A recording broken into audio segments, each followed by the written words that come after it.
دریافت فرمایا ہے کہ یہ جو پچھلے ہفتے اس پہ زور دیا گیا ہے کہ اقامت حدود یہ صرف حکومت وقت کا حق بنتا ہے اور عوام اس میں کوئی دخل نہیں رکھتے، اس کا حوالہ کیا ہے؟ بہت اچھی بات آپ نے دریافت فرمائی۔ آپ دیکھیں بدائع الصنائع ہماری حنفی فقہ کی ان کتابوں میں سے ہے جن پر فتویٰ دیا جاتا ہے، اور بدائع کے متعلق اگر یہ کہا جائے کہ اپنے حسن ترتیب اور اپنی تشریح اور اپنی تنظیم کے اعتبار سے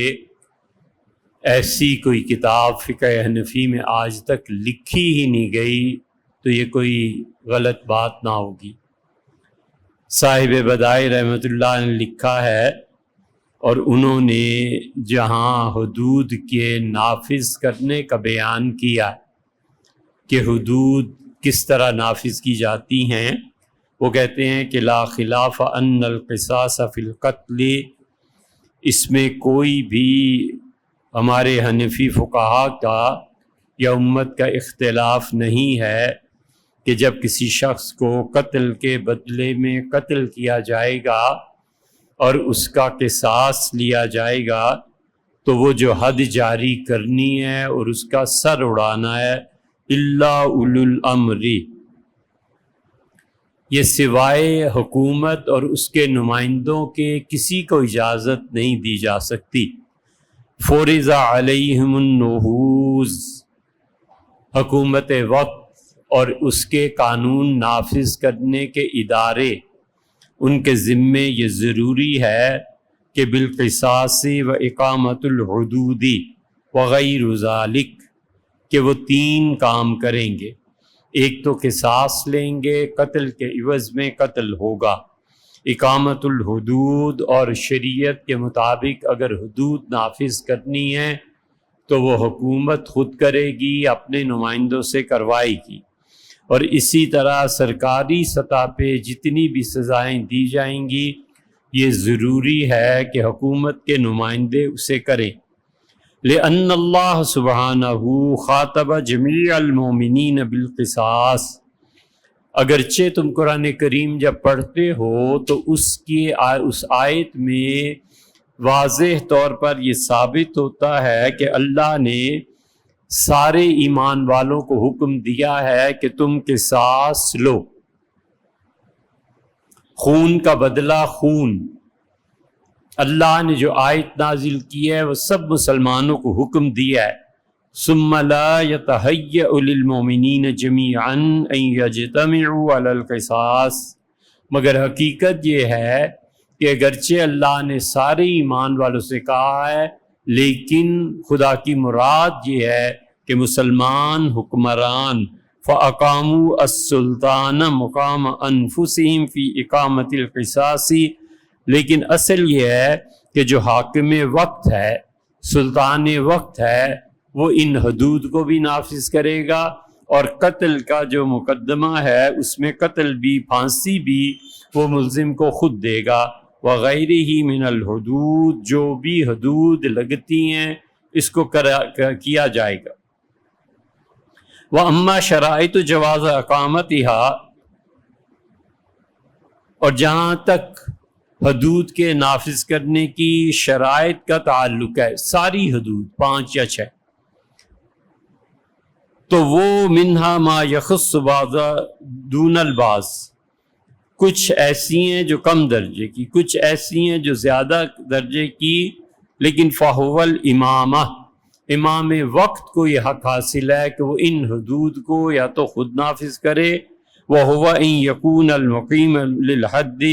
حد کو وہ خود نافذ کرے گا کیونکہ وہ امام وقت ہے، او من ولاہ الامام وہذا عندنا، یا پھر وہ اختیار دے قاضیوں کو، چیف جسٹس کو، کسی اور کو کہ میں بذات خود تو اسے اب نہیں قتل کروں گا، جاؤ اور میری طرف سے یہ حدود نافذ کرو۔ مثلاً اس آدمی نے چونکہ ایسی کوئی حرکت کی ہے، اس لیے اسے درے لگائے جائیں، اس آدمی نے ایسی حرکت کی ہے اس کو سٹوننگ کی جائے، اس نے ایسی حرکت کی ہے قتل کے عوض میں قتل آ جائے گا، یہ میری طرف سے تم سب لوگ جا کر نافذ کرو۔ یہ ہیں صاحب بدائع رحمۃ اللہ علیہ، اور یہ انہوں نے جو ہمارے پاس حوالہ ہے 7ویں جلد کے صفحہ نمبر 57 پہ لکھا ہے، اور قرطبی نے دوسری جلد میں 245 نمبر صفحے پہ لکھا ہے۔ یہ ساری عبارت آپ کو مل جائے گی۔ اس لیے ہمارے حنفی فقہا کا یہی فتویٰ ہے، بلکہ پوری امت کا ہی، کہ اقامت حدود کے بارے میں کسی کے ساتھ کوئی رعایت نہیں، گورنمنٹ خود نافذ کرے یا گورنمنٹ کے جو مقرر کردہ لوگ ہیں وہ نافذ کریں۔ حنفی فقہا تو اس معاملے میں اتنے سخت ہیں کہ وہ کہتے ہیں جمعے تک کی اجازت نہیں، جب تک کہ حکومت اپنا نائب مقرر نہ کرے۔ مثلا ڈپٹی کمشنر ہے، اے سی ہے، اسے چاہیے جمعہ پڑھائے تاکہ لوگ حکومت کی پالیسی کو سمجھیں، اور پھر جب زوال آ گیا امت کا اور حکمران آ گئے انگریز، تو پھر امت میں یہ بات چلی کہ عام مسلمان جمع ہو کے جس کو امامت کے لیے منتخب فرما لیں بس وہ ان کا امام۔ اب تک بعض علماء کو ہم نے دیکھا ہے جمعہ نہیں پڑھتے لیکن نماز کے پابند پکے ظہر پڑھتے ہیں۔ ہم نے پوچھا حضرت ظہر پڑھتے ہیں؟ فرمانے لگے حکومت کا نمائندہ ہونا چاہیے، اور اب مسجدوں میں حکومت کے نمائندے نہیں رہے، اس لیے میں سمجھتا ہوں احتیاط یہی ہے کہ میں ظہر پڑھ لیا کروں۔ ابھی ان کا اپنا تقویٰ یا فتویٰ یا ان کی اپنی مجتہدانہ ایک قسم کا اجتہاد وہ رائے ہے، کچھ بھی ہے، لیکن یہ جو مجمع ہیں، یہ جو حدود ہیں، یہ جو بڑی بڑی چیزیں ہیں، ان کو قائم رکھنا یہ سارا حکومت کا حق بنتا ہے۔ ایک سوال یہ پوچھا ہے آپ نے کہ جمعے کے دن انتقال کا صاف صاف احادیث میں آیا ہے کہ ایسے آدمی سے قبر کا عذاب معاف کر دیا جاتا ہے۔ جمعے کے دن جمعرات کو جب سورج ڈوب جائے تو اس وقت سے لے کر جمعے کا سورج غروب ہونے تک،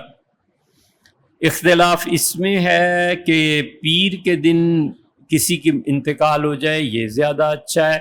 یا جمعے کے دن انتقال ہو جائے یہ زیادہ اچھا ہے۔ عام طور پر فقہا اس طرف گئے ہیں کہ جمعرات کی مغرب سے لے کے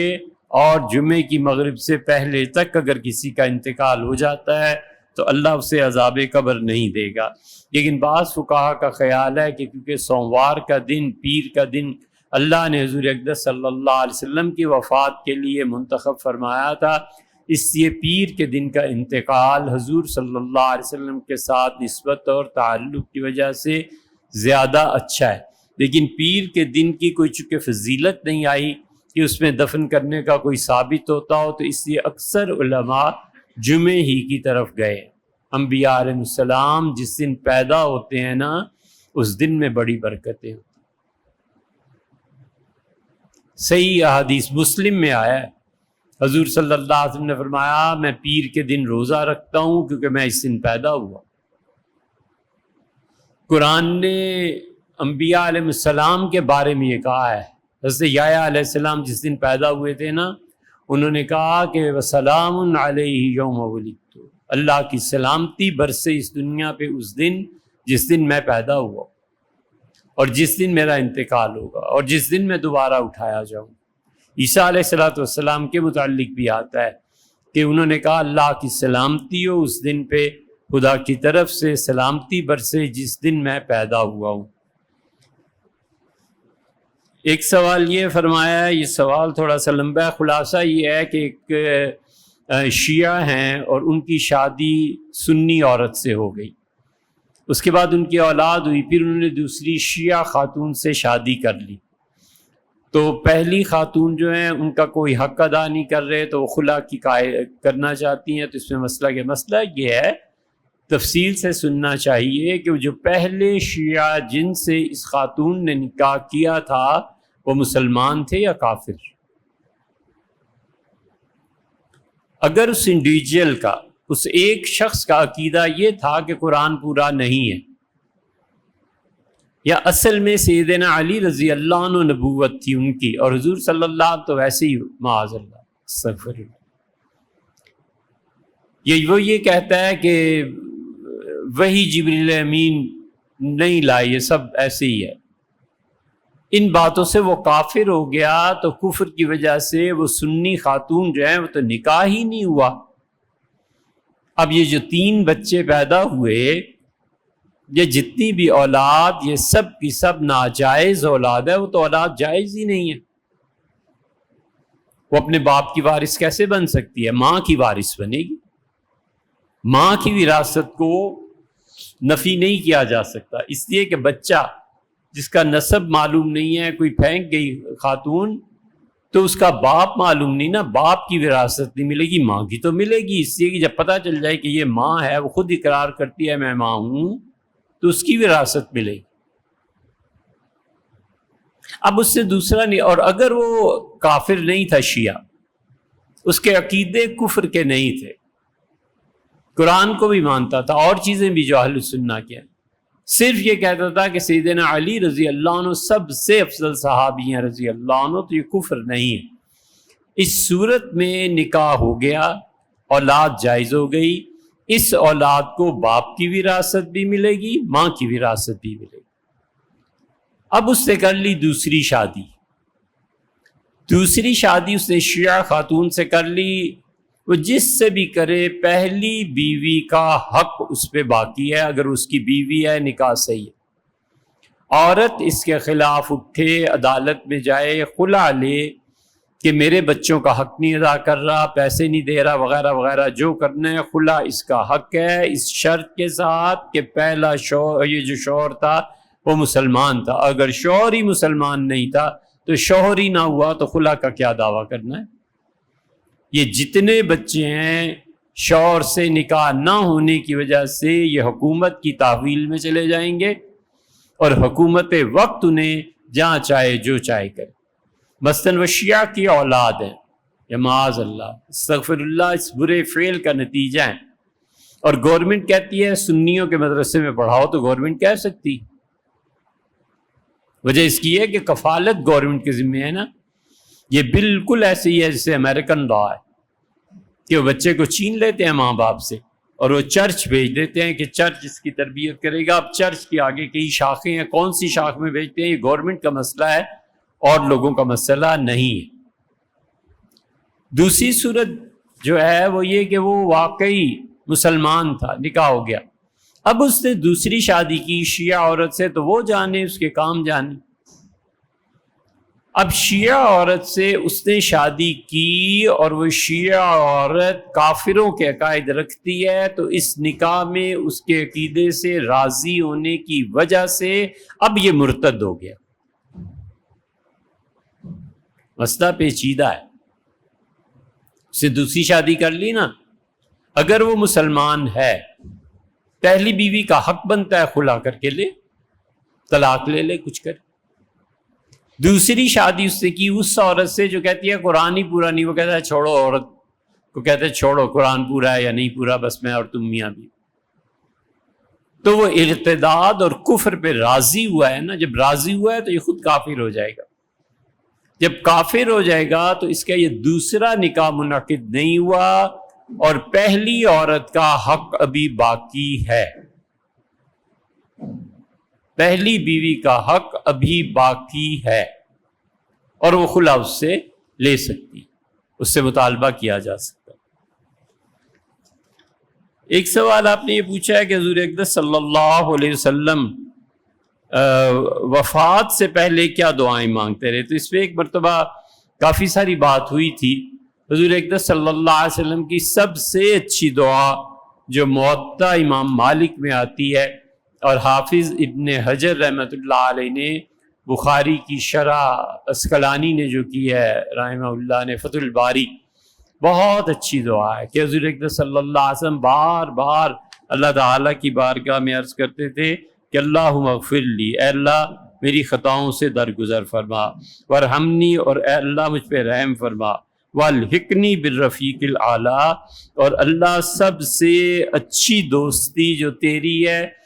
میری اس دوستی کو قبول کر لے، رفاقت اعلیٰ کو قبول کر لے، یعنی وفات کے بعد اے پروردگار میں تیرے ساتھ رہوں۔ اب یہ رفاقت کیسی ہے یہ اللہ جانتا ہے، اس کے رسول صلی اللہ علیہ وسلم، اور یہ رفاقت حضور اقدس صلی اللہ علیہ وسلم کے اپنے درجے کی ہے، باقی امتیوں کے اپنے درجے کی ہے۔ تو اس لیے جب بیمار ہو جائے اور یہ احتمال ہو کہ میں مر بھی سکتا ہوں، یا ویسے بھی یہ دعا مانگتا رہے کہ اللہم اغفر لی وارحمنی والحقنی بالرفیق الاعلیٰ۔ موطا امام مالک میں یہ دعا آئی۔ گودام میں چوری ہوئی، چوکیدار بھی رکھا ہوا تھا، پوچھا کیسے چوری ہوئی، تو اس نے کہا میں تو رات جاگتا رہا، معلوم نہیں ہو سکا۔ تحقیق کی تو معلوم ہوا کہ چور ساتھ والی بلڈنگ سے ہمارے گودام کے چھت پر کودے تھے، پھر قیمتی سامان لے کے اسی سے واپس ہو گئے۔ تو ہم نے چوکیدار سے کہا کہ تم اگر اپنا نقصان پورا نہیں بھرتے تو آدھا تو اٹھاؤ۔ وہ کہتا ہے کسی مفتی سے مسئلہ پوچھ تو، شریعت مجھے حکم دیتی ہے تو نقصان اٹھانے کو میں تیار ہوں۔ یہ بات نہیں ہو سکتی بھائی۔ آپ نے جو چوکیدار رکھا ہوتا ہے وہ عام طور پہ اسی گیٹ کے لیے ہوتا ہے جس گیٹ پہ اس کی ڈیوٹی متعین ہوتی ہے کہ چور یہاں سے داخل نہ ہو۔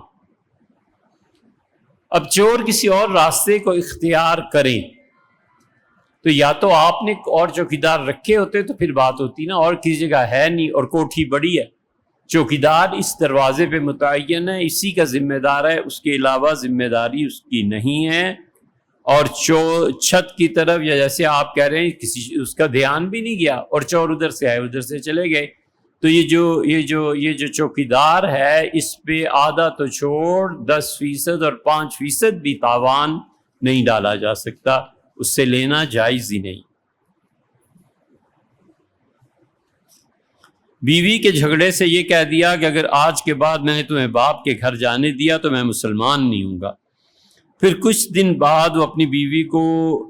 سسرال میں ڈراپ کرنے کے لیے چلا گیا، تو ایسا آدمی مسلمان رہے گا یا نہیں رہے گا؟ قسم منعقد ہو جاتی ہے۔ شوہر نے جو الفاظ کہنا کہ آج کے بعد اگر میں نے تمہیں باپ کے گھر جانے دیا تو میں مسلمان نہیں رہوں گا، یہ قسم کے الفاظ ہے۔ پھر کچھ دن کے بعد وہ بیوی کو باپ کے گھر چھوڑ دے تو ایسا آدمی یقیناً مسلمان ہے۔ کفر اسلام کے جھگڑے اتنی جلدی کے نہیں ہوتے،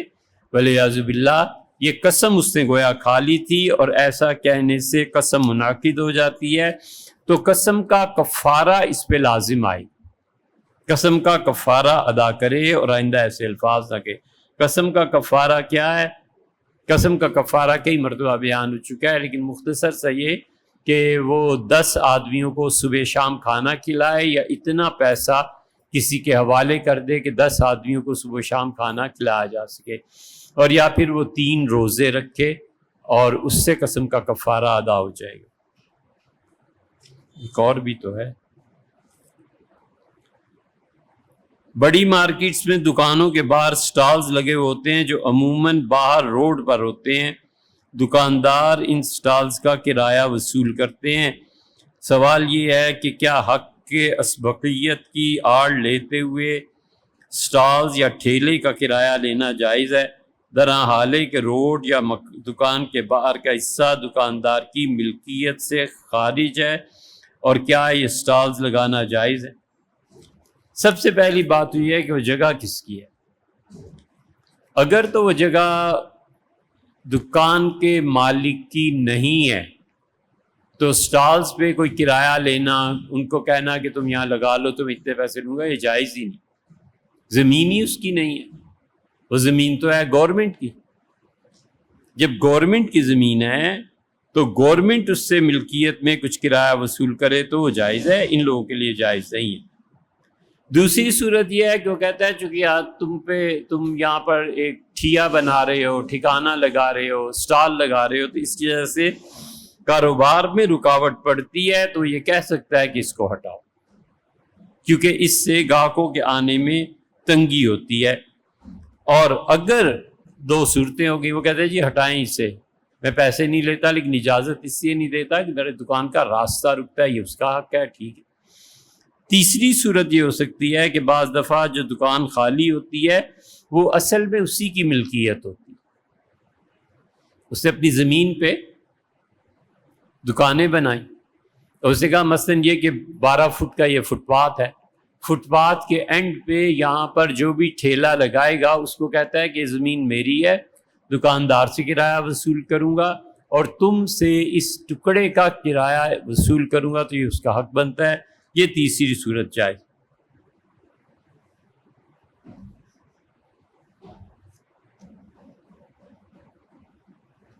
لیکن یہ یاد رہے کہ گورنمنٹ کی جو زمین ہوتی ہے نا،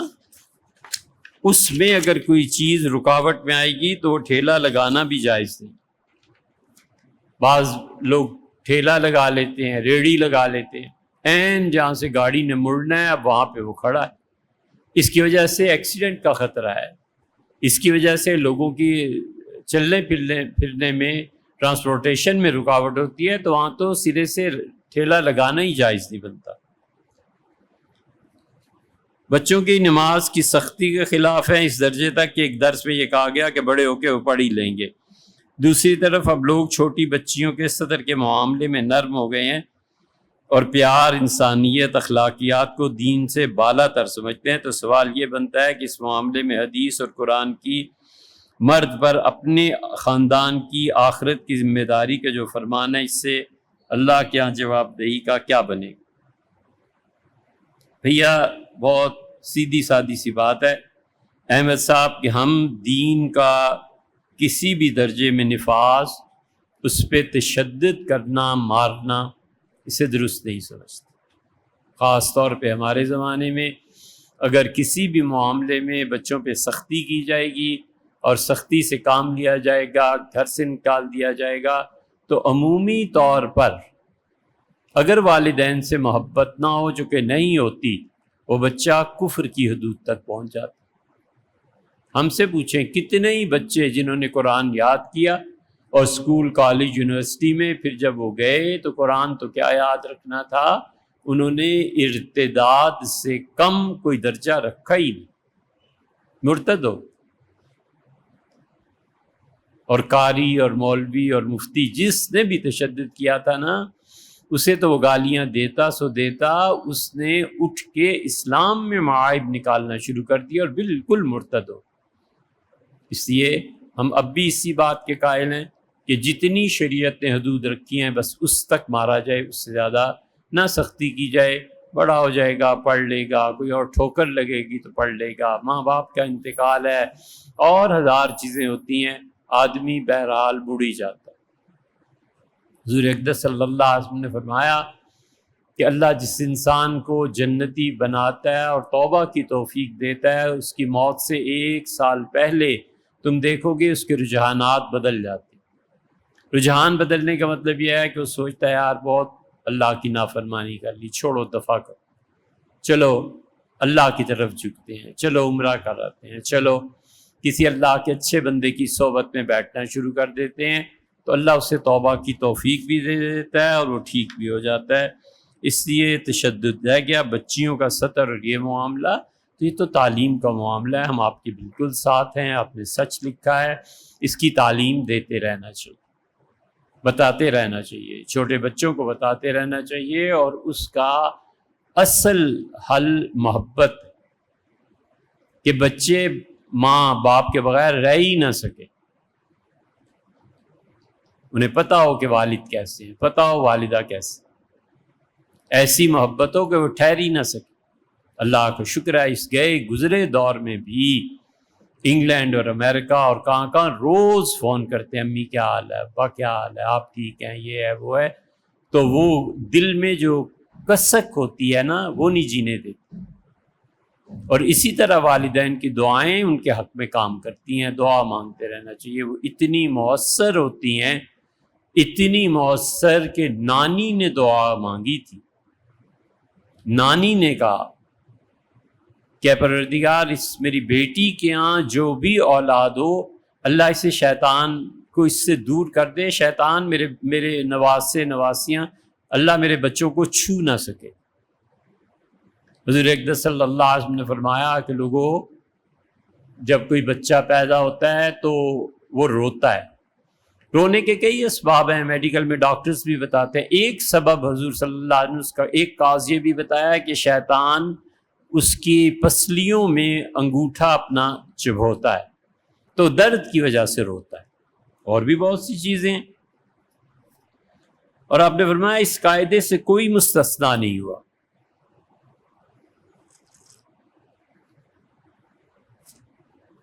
سوائے عیسیٰ علیہ السلام کے، آپ نے فرمایا وہ اپنی پیدائش پہ نہیں روئے، کیونکہ ان کی نانی اس بچے کو اللہ کی پناہ میں دے گئی تھی۔ سورہ آل عمران پڑھیں، آپ کو یہ ساری بات پتہ چل جائے۔ بیت المقدس کے امام تھے عمران، اور عمران نے کی بیوی نے کہا کہ اے پروردگار انی نظرت لک ما فی بطنی، اللہ جو کچھ میں نے جنم دینا ہے میں تیرے نام پہ اسے آزاد کرتی ہوں۔ محررن، اللہ زندگی بھر میرا بچہ کوئی کام نہیں کرے گا، وہ تیرے اس بیت المقدس کی خدمت کرے گا۔ فتقبلہ منی، اللہ میری طرف سے یہ نظر، یہ نیاز، یہ قربانی اللہ تو قبول فرما لے۔ اللہ تعالیٰ نے فرمایا ہے کہ فلما ولدت، جب اس نے جنم دیا تو وہ افسوس سے کہنے لگی عمران کا انتقال ہو گیا، تو اب وہ کہتی ہے کہ انی وضعتھا انثی، اللہ میرے یہاں تو بیٹی پیدا ہو گئی۔ اسے افسوس ہوا، اس نے کہا وہ بیٹا پیدا ہوتا تو بیت المقدس کی امامت کرتا اور میری نظر پوری ہو جاتی، ہے تو بیٹی پیدا ہوگی۔ اللہ نے دو جملے درمیان میں رک کے فرمائے ہیں۔ اللہ نے فرمایا واللہ عالم بما وضعت، اس عورت کو کیا پتا تھا جو بچی ہم نے اسے دی تھی وہ غضب کا نصیب اور مقدر لے کے اس دنیا میں آئی تھی، کس غضب کا اس کا مقدر تھا۔ واللہ عالم بما وضعت، اللہ ہی کو علم ہے کس قدر قابل قدر وہ بچی تھی۔ اور اللہ نے دوسرا جملہ بھی فرمایا، اللہ نے فرمایا اگر بیٹا دے دیتے ہم اسے تو اس کی بیٹی جیسا خوش نصیب ہوتا۔ وَلَيْسَ الذَّكَرُ كَالْأُنثَىٰ، وہ لڑکا لڑکی جیسا خوش نصیب ہوتا، ہو نہیں سکتا۔ اور پھر اللہ نے اس کے بعد فرمایا کہ وہ عورت کہتی ہے انی سمیتھا مریم، اللہ میں نے اپنی بچی کا نام مریم رکھا ہے۔ یہ ہیں مریم۔ انی اعیذھا بکا، اللہ میں اپنی بیٹی مریم کو، وذریتھا، اور اللہ اپنی بیٹی کی اولاد کو عیسیٰ علیہ السلام کو، اے پروردگار تیری پناہ میں دیتی ہوں میری بچی کو بھی اور اس کی اولاد کو بھی شیطان سے محفوظ فرما۔ یہ ہے جو رسول اللہ صلی اللہ علیہ وسلم نے فرمایا کہ شیطان عیسیٰ کے قریب نہیں جا سکا کیونکہ اس کی نانی اسے اللہ کی پناہ میں دی گئی تھی علیہ الصلوۃ والسلام۔ حضرت نظام الدین اولیاء رحمۃ اللہ سے کسی نے پوچھا تھا کہ حضرت اتنا بڑا مقام جو ملا اور سینکڑوں لوگ مسلمان ہوتے ہیں اور آپ کی خانقاہ چلتی ہے، تو رو پڑے۔ انہیں جب خلافت دی تھی نا بڑے حضرت رحمۃ اللہ علیہ، فرید الدین مسعود شکر گنج رحمۃ اللہ علیہ نے، تو انہیں بلا کر فرمایا تھا کہ نظام، چشتیہ سلسلے کی خلافت کے لیے 3 چیزیں ضروری ہوتی ہیں، ایک علم ہو، ایک عقل ہو اور ایک عشق ہو، اور اللہ نے تینوں چیزیں تم میں رکھی ہیں۔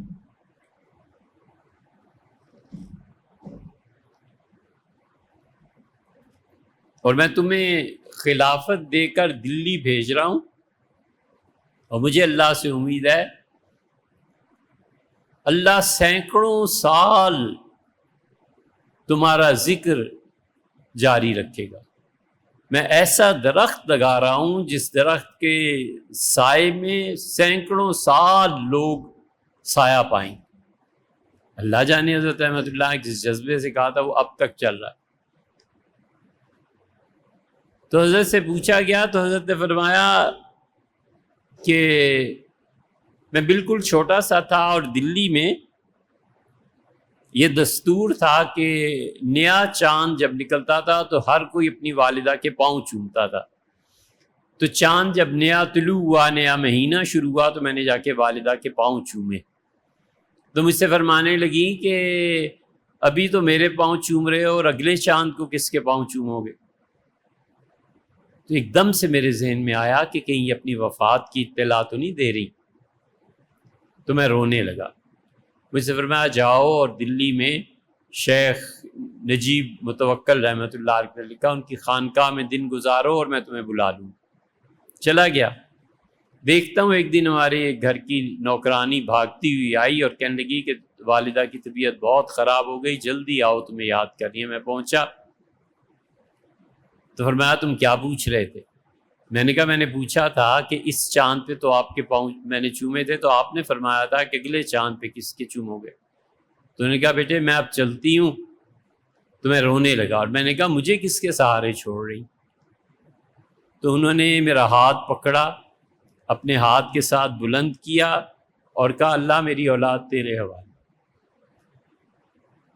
فرماتے تھے جس کے حوالے کر کے گئی تھی نا ماں، اس اللہ نے اس کی اولاد کو ضائع نہیں کیا. یہ ہوتا ہے ماں باپ کی دعاؤں کا اثر، اور جو جس جذبے سے مانگتے ہیں نا یہ کئی نسلوں کے بعد کبھی اس کا اثر ظاہر ہوتا ہے. ابراہیم علیہ السلام نے دعا مانگی کہ ربنا وابعث فیہم رسولا منہم، اللہ ایک رسول یہاں پیدا کر عربوں میں، یتلو علیہم آیاتک، تیری یہ آیتیں پڑھ کے سنائے، ویزکیہم ویعلمہم الکتاب والحکمہ، کتاب اور سنت کی تعلیم دے، ویزکیہم، اللہ ان کا تزکیہ کرے. 2000 سال کے بعد رسول اللہ صلی اللہ علیہ وسلم پوچھا کہ اللہ کے رسول آپ کیسے دنیا میں آئے ہیں، کیا اس کے بیک گراؤنڈ کیا ہے؟ تو آپ نے فرمایا جو ابراہیم علیہ السلام نے دعا مانگی تھی وہ اللہ نے میرے لیے قبول کر. 2000 سال کے بعد وہ دعا جا کر قبول ہو رہی ہے. اور رسول اللہ صلی اللہ علیہ وسلم نے فرمایا میں وہی ہوں جس کی بشارت عیسیٰ علیہ السلام نے دی تھی، اور میں وہی ہوں جو دعا میرے جد امجد ابراہیم علیہ السلام نے مانگی تھی. تو اس لیے دعا بڑی مؤثر چیز ہوتی ہے، بچوں کے لیے دعا مانگنی چاہیے.